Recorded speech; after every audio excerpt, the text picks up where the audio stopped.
Thank you, Thomas. Back to Austria.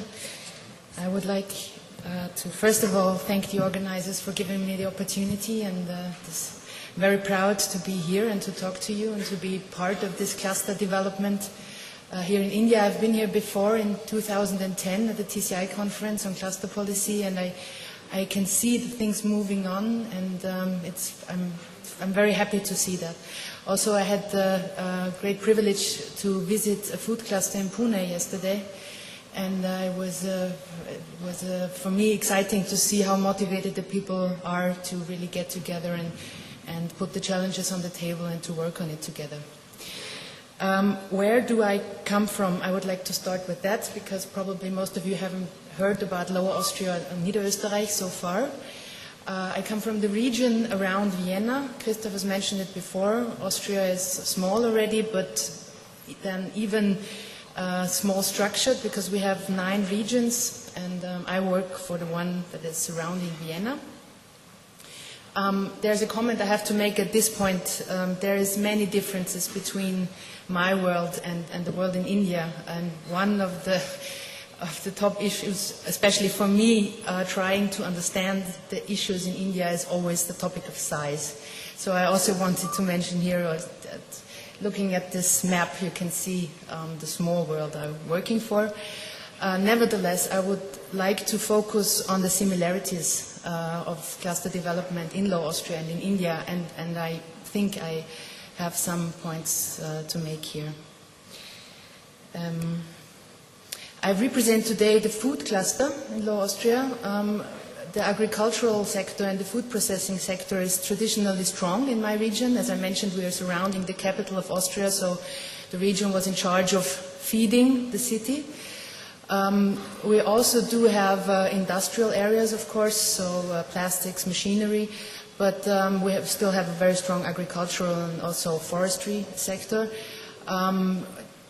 About 20% of all food and feeding companies are in the region of Lower Austria, and about 50% about 40% of the production value is generated in Lower Austria, so it is a strong sector in the region.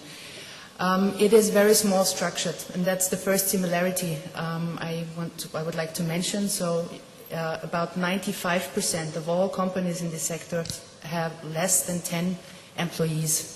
So that's one of the challenges we have to face.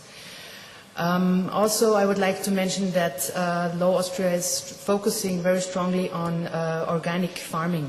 So, as you may know, organic bio food is very important in Europe, and also this is a strong focus of Lower Austria. So as the sector is so strong in our region, it was not difficult to identify a potential there for clustering. Of course, it's not only about employment and turnover.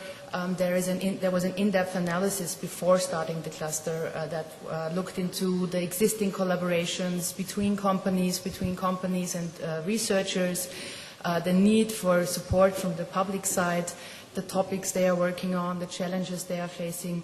And based on this in-depth analysis, the regional government of Lower Austria decided in 2005 to start a cluster initiative in this area. Now we have 93 cluster members in this field. 2/3 of that are companies.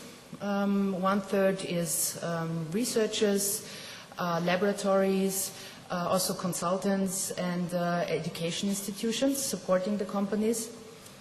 And the companies actually cover the whole value chain. So another message I would like to make, but this has been pointed out before this morning, it is important to involve the companies really needed, so to look along the value chain, upstream and downstream, to bring the right companies together.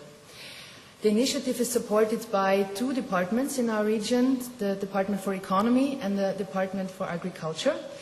This is pretty innovative. I don't know the case in India, but I have I think you have similar problems in that field, because Dr. Mehrotra mentioned this morning that there is this hamper of growing for small enterprises in India because there is support for small companies, but then there is none for medium-sized companies. So this is something that we know very well in Austria as well.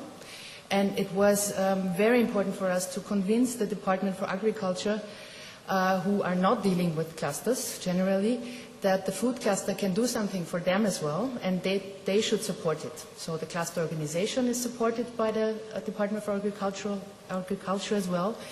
And also, and this took quite a lot of convincing power to explain that they should also support collaborative projects of companies and farmers. So especially in the food sector, of course, you have to work with farmers, and after, I think, almost 5 years of discussions, they are now informally but still supporting collaborative innovation projects that involve farms to get the money now from the Department of Agriculture, and companies who get the money from the Department of Economy.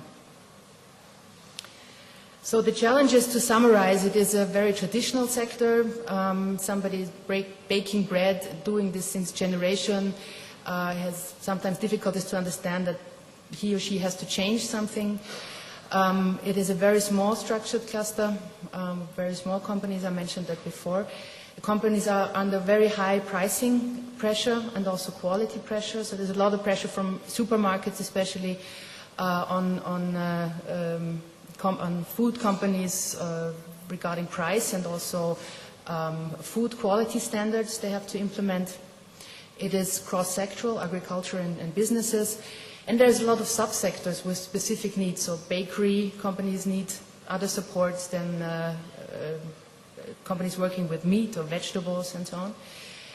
And another issue from the point of view of a cluster organization is the lack of resources. So we have a team in that cluster initiative of 3 people, more than 90 partners, and this is actually one of the results of this assessment for the European Cluster Management Excellence Gold Label, that we are reaching the ceiling with these 3 people. So we have to think about that and how we can improve in this respect. Talking about the next point I wanted to address is actually giving you examples how we work. So you get a practical insight from the cluster management point of view. For that, I need to explain a little bit the organization I work for.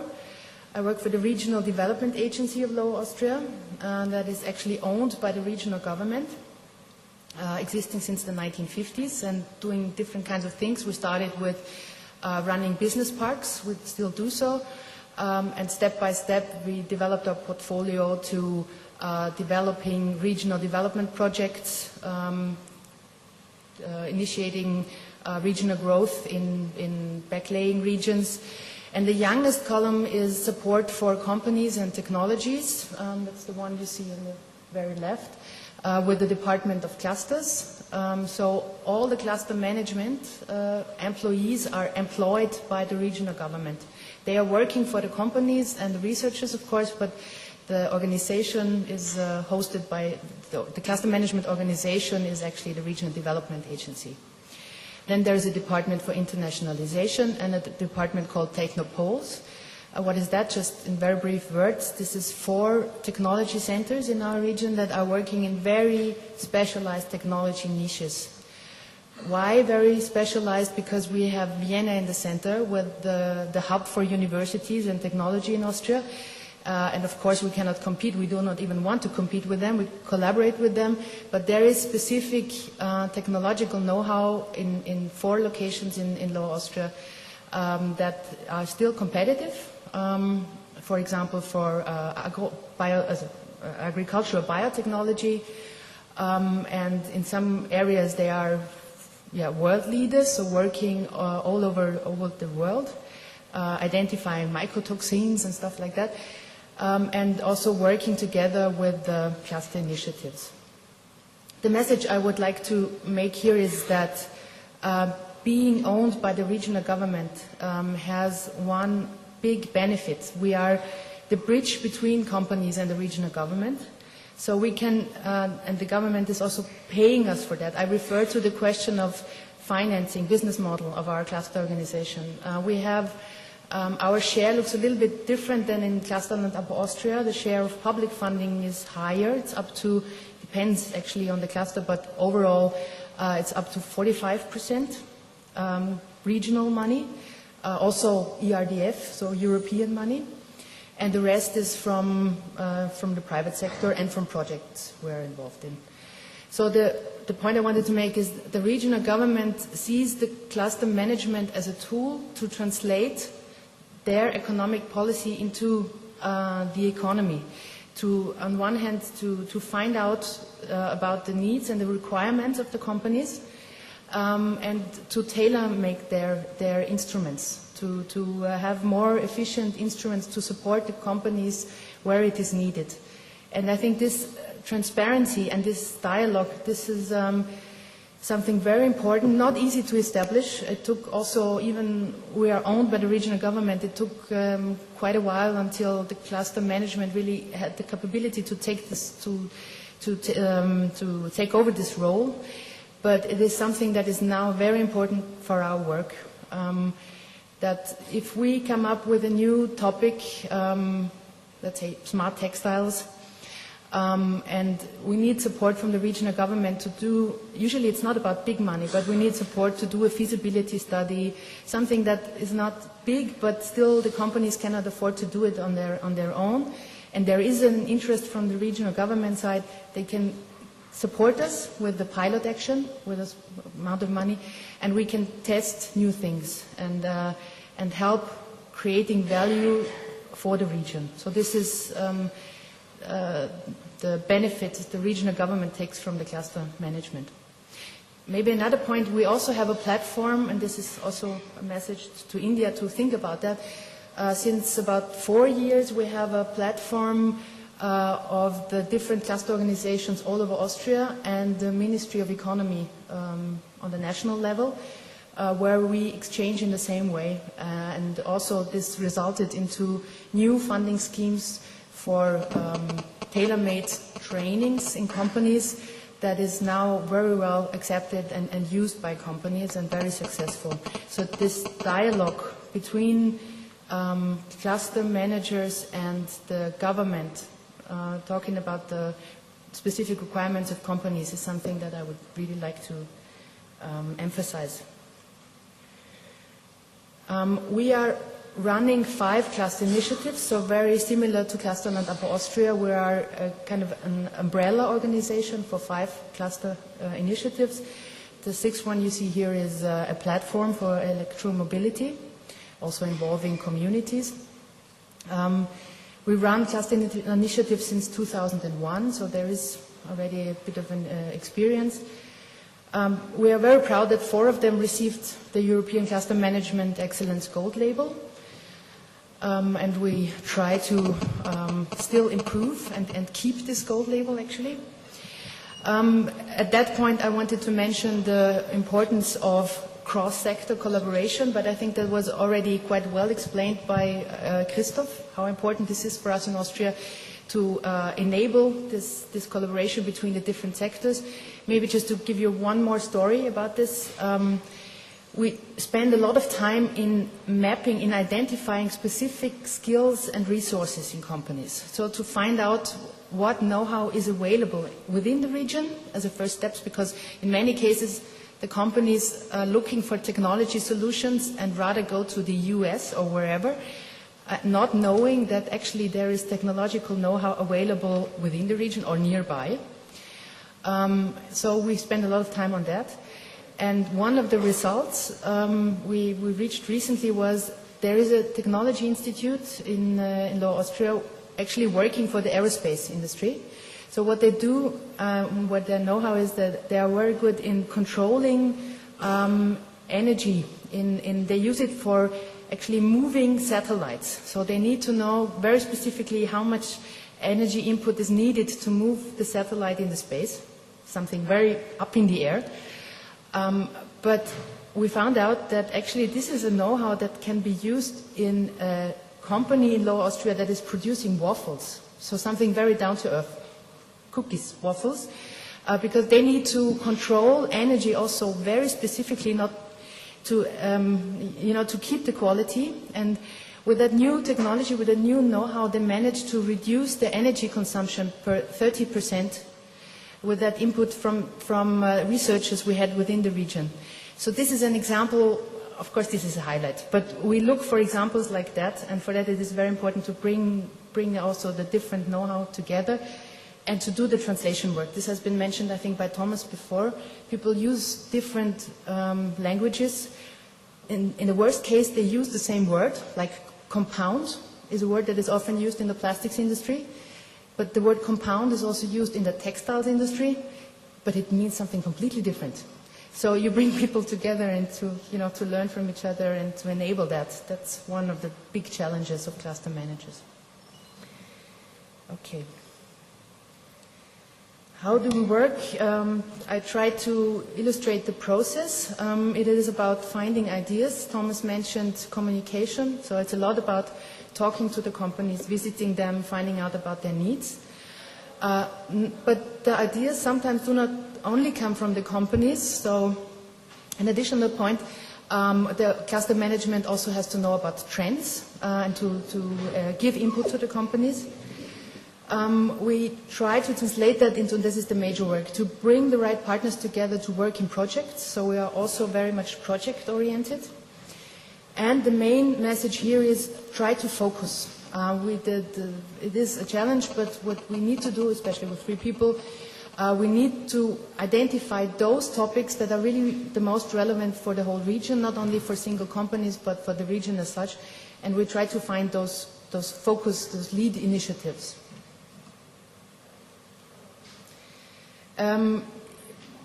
Maybe just to mention, monitoring is an important point as well. So from the policy point of view, the regional government is actually supporting us quite flexibly, but this is only possible with the right monitoring and evaluation instrument in place.